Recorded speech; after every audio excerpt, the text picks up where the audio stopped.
Lyme disease can strike silently, be difficult to diagnose, and affects many here in Western New England. Carleen Eve Fischer Hoffman contributed to the book The Waiting Room: Invisible Voices of Lyme Disease, documenting her experiences with the tick-borne illness, which she believes went undetected for 16 years. Carolee McGrath sat down with Hoffman to tell her story.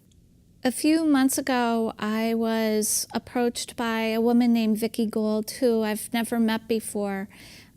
She heard about me and heard about what I was experiencing and wanted to know if I'd be interested in contributing to my book by telling my story. And wasn't really sure if it was something that I wanted to participate in. I hadn't really told many people about what I was experiencing or how I was experiencing it, and had actually missed the deadline for the book. But I finally did it, put my story together, submitted it to Vicki. The book is a compilation of stories from people all over the United States and actually outside of the U.S. Their stories about Lyme disease, and either their own story or a story of somebody that they know. And do you think people have any idea the impact that Lyme disease has on someone's life?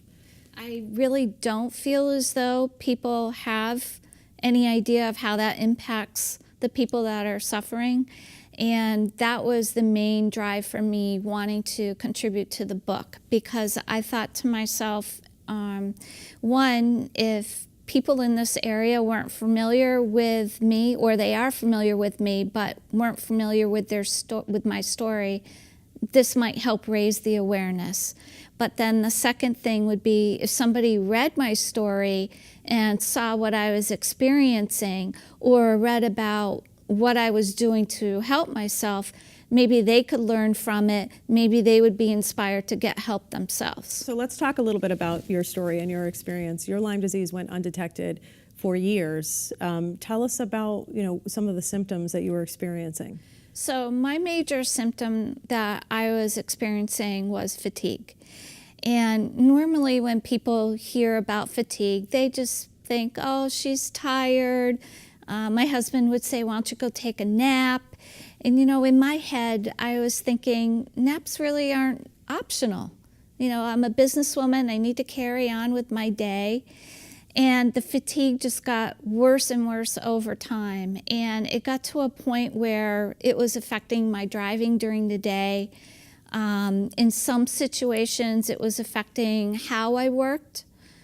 And it would affect my relationships with people, whether it was business friends or close friends, because I was too afraid to go out to drive, because I was worried once I would get there and do what I needed to do, whether it was networking or meeting for coffee, that after the event I would be too tired to drive back home. And were you afraid to share that with people? Because they'd be like, you need to get more sleep, right?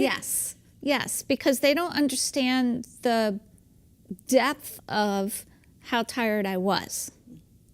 And did doctors understand when you went and sought treatment? Did they do a Lyme disease test early on? So back in the initial days, so to speak, I don't think that they quite understood. And I don't want to put down my primary care, but I'm not sure he quite got it. And he sent me for numerous tests. I went to an asthma doctor to see if that was contributing to anything. He sent me for a sleep study, which I feel as though he did that just to humor me. But everything always came back with no results, nothing. And he did do a Lyme test, but because of the type of test he did, it came back negative, so we didn't investigate it further. But I've heard of other people who have had similar experiences where the Lyme disease test does come back negative. So how do you pursue that? How would you encourage somebody who might have similar symptoms of fatigue to, really be their best advocate and their own advocate? And that's a good point to make. So you do need to be your own advocate. Lots of research looking up all those kinds of things. But as far as the Lyme test itself, people should be going for the newer test, which is the Western blot. And based on that, and based on different bands within the test, we'll be able to determine whether or not you have the Lyme disease or have, are geared towards the Lyme disease, let's say. So that particular test may still come back negative, but when you look at the individual bands themselves, that will lead to the story as to whether or not you may be suffering from Lyme or not. I thought what was interesting in speaking with you is that how much this not only affected your sleep, but really your mental health. And you had even considered suicide at one point, which people would be shocked, to hear that. But that is also not uncommon from what I've learned. Right, you're right. It's not uncommon. And I think it's the sheer frustration of feeling like complete crap.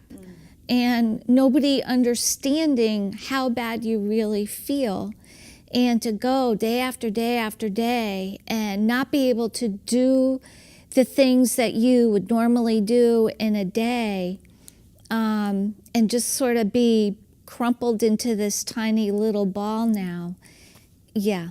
So if you could fast forward to when you were finally diagnosed, and how did that change your outlook for you? It was great to finally have some sort of a diagnosis, and then it was great to have a plan. I liked the fact that we sat down, we made a plan. This is what we're going to do. Don't worry, I'm going to make sure that you get better. And I'm holding my doctor to that. I like the fact that when I go, I know that he understands me. He knows that what I'm saying is not just, for lack of better language, a bunch of crap. And I like that. I like that somebody finally gets it.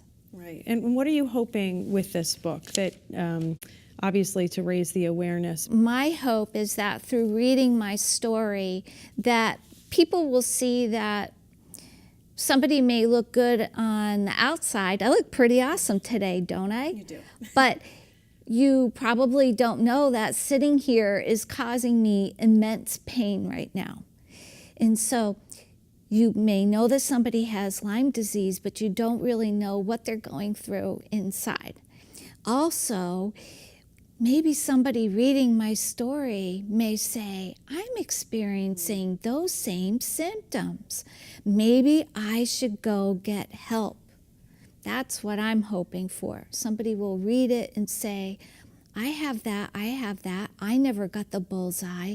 Maybe this is something I should investigate.